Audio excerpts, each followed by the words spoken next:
And आप सब कैसे हैं? I hope you all are doing good. और आज हम क्या पढ़ेंगे, क्योंकि हमारा डेफिनेशन क्लोज चल रहा है सेक्शन 3, और सेक्शन 3 में आज का जो हमारी डेफिनेशन वो है एविडेंस। अब देखिए, हमारा तो पूरा एक्ट का नाम ही इंडियन एविडेंस एक्ट है। इसका मतलब क्या है?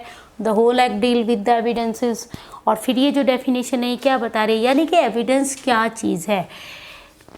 लैटिन टर्म एविडेंटरी से बना है, यानी कि प्रूफ, टू प्रूव समथिंग, वो प्रूफ लाने के लिए। क्योंकि देखिए, हमने फैक्ट पढ़े, फैक्ट इन इशू पढ़े। इवन जो हमारा सेक्शन 5 है जो कि रेलेवेंट फैक्ट्स के बारे में बात करता है, वो भी ये कह रहा है कि किसी भी, क्योंकि सेक्शन 5 को हम यहाँ डील करेंगे, वो क्या कह रहे हैं कि एग्जिस्टेंस और नॉन एग्जिस्टेंस, इसमें बहुत सारी चीज़ें हम सेक्शन 5 से 55 में जब रेलेवेंट फैक्ट है उनमें आपको पता चलेगा क्या क्या चीज़ें हैं। लेकिन मेन जो है ना, वो एग्जिस्टेंस या non existence of any fact in issue और अदर फैक्ट्स, राइट। यानी कोई भी इनके लिए एविडेंस लाया जा सकता है। Evidence are required to be brought before the court.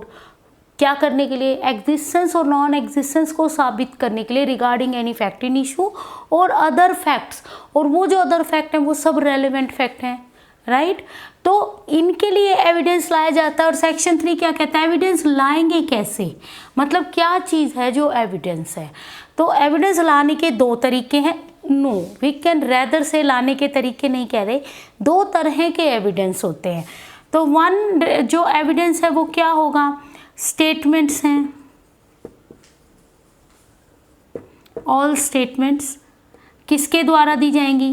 Bye witness, क्योंकि विटनेस ही बुलाए जाएंगे, राइट। किसको दी जाएंगी? Before court,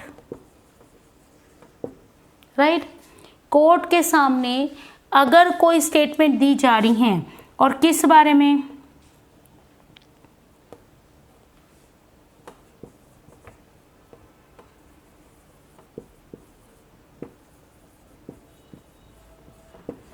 matter before court, कोई मैटर है जो कोर्ट के सामने है, उसके लिए अगर कोई भी स्टेटमेंट्स दी जाती हैं, और ये जो कोर्ट है ईदर परमिटेड और रिक्वायर कि भाई ये स्टेटमेंट दी जाएं, यानी कि कोर्ट के सामने दी जाती हैं उन मैटर को लेकर जो कोर्ट के सामने मैटर है ना, इन इशू या मैटर इन इशू है ना, उससे रिगार्डिंग अगर कोई स्टेटमेंट दी जाती हैं by witnesses and that may be either require by the court और परमिट बाय द कोर्ट, तो वो जो स्टेटमेंट्स है ना वो एविडेंस है, राइट।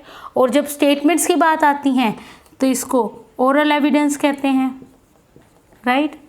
यानी वर्बली बोल के बताने आए हैं कि ऐसा कुछ हुआ है, नहीं हुआ है, what ever they know about the matter in fact in issue before the court, and court को अलाउ है। अगर कोर्ट डिसअलाउ करता है तो वो बंदों की जो स्टेटमेंट है वो रिकॉर्ड नहीं करी जाती। इसका मतलब कोर्ट परमिशन और court require it, that is necessary.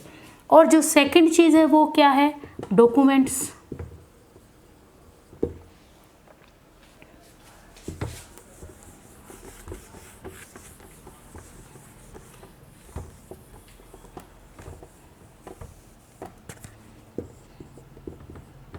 या फिर ये डॉक्यूमेंट्स हैं, राइट।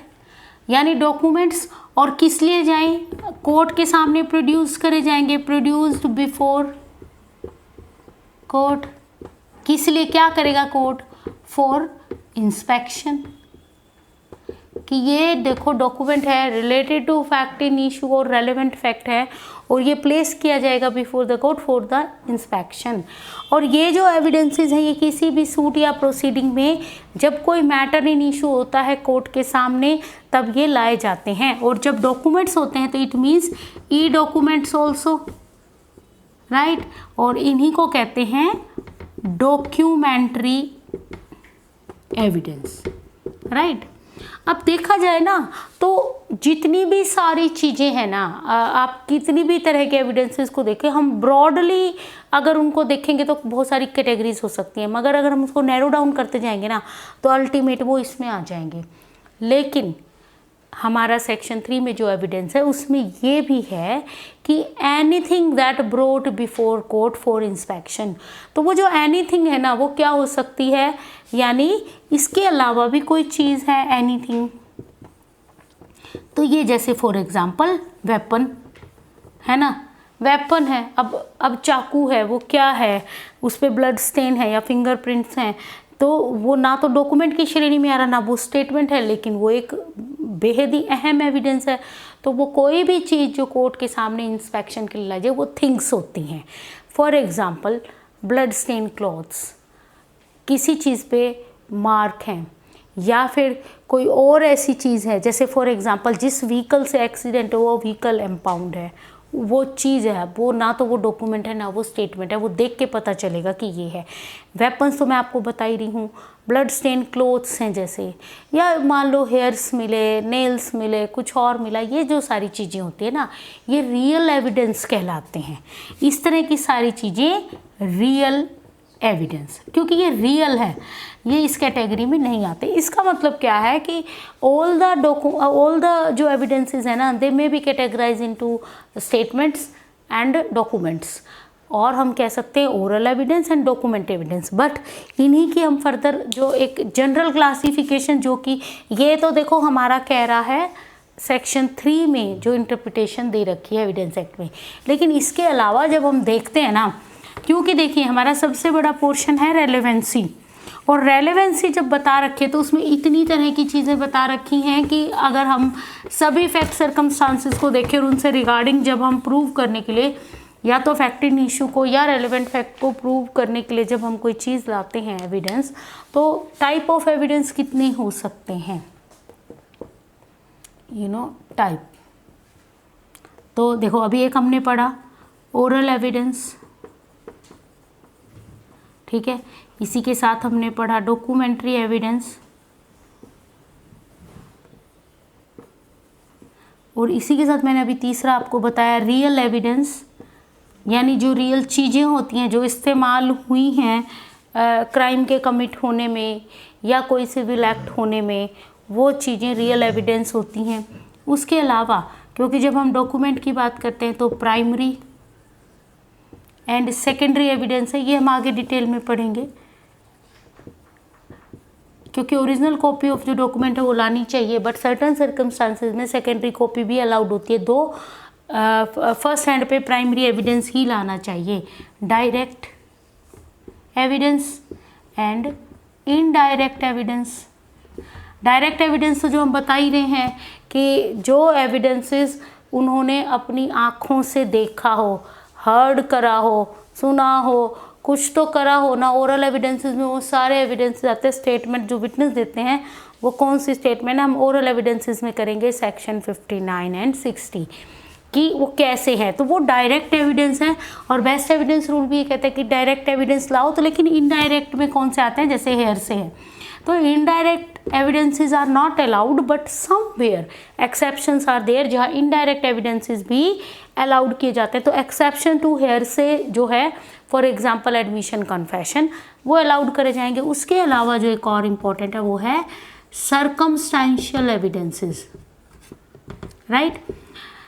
सर्कमस्टेंशियल एविडेंसेस का मतलब होता है कई बार डायरेक्ट एविडेंसेस मिल नहीं रहे, इनडायरेक्ट अलाउ नहीं कर रहा कोर्ट लाने के लिए, बिकॉज वो एक्सेप्शन में भी नहीं आ रहे, वो हेयर से हैं and court is not allowed, then only circumstantial जो एविडेंसेस होते हैं ना, यानी कि direct is not available but circumstances collectively told a story and the story is so perfect that it narrate the guilt of the accused कि यही है guilty person, no other person is there, no other viewpoint is or doubt is there।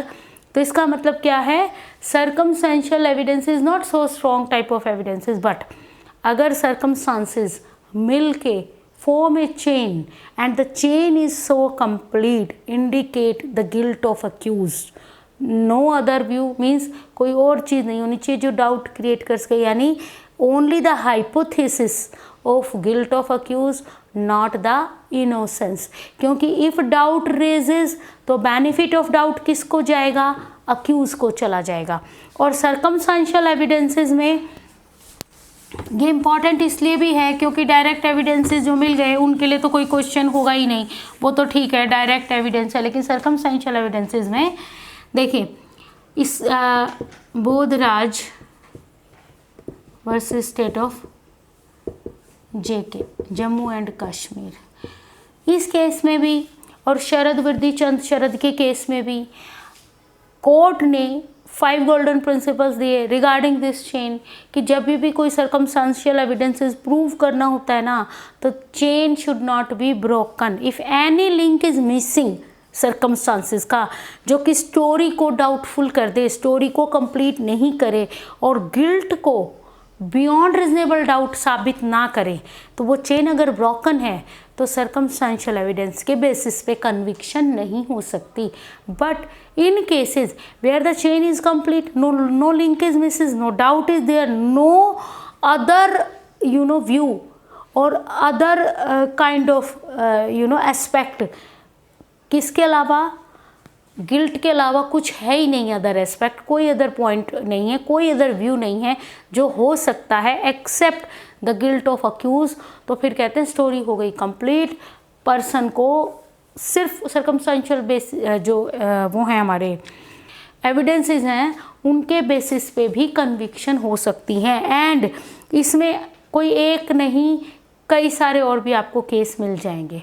ठीक है, ये जो ठीक है, cases को मैं यहाँ इतना नहीं डील कर रही हूँ क्योंकि लिखूंगी तो मैंने बता ही दिए आपको। ठीक है, इवन लेटेस्ट केसेस भी आपको मिलेंगे जहाँ पे सर्कमस्टेंशियल एविडेंसेस की इंपॉर्टेंस सुप्रीम कोर्ट ने नंबर ऑफ टाइम की है। इसको पंचशील के प्रिंसिपल भी कहते हैं कि how the circumstantial evidences to be proved, और वो कब फुली प्रूव्ड माने जाएंगे। ठीक है, तो डियर स्टूडेंट्स, यहाँ हम इतना ही करेंगे। तो हमारा ये आज का जो एविडेंस का जो टॉपिक है वो ख़त्म हो गया। छोटा सा टॉपिक है, अभी आप रहिए जुड़े क्योंकि अगले टॉपिक्स के भी लिए मैं आपके साथ के लिए वीडियो ला रही हूँ। तो till then goodbye. Okay dear students.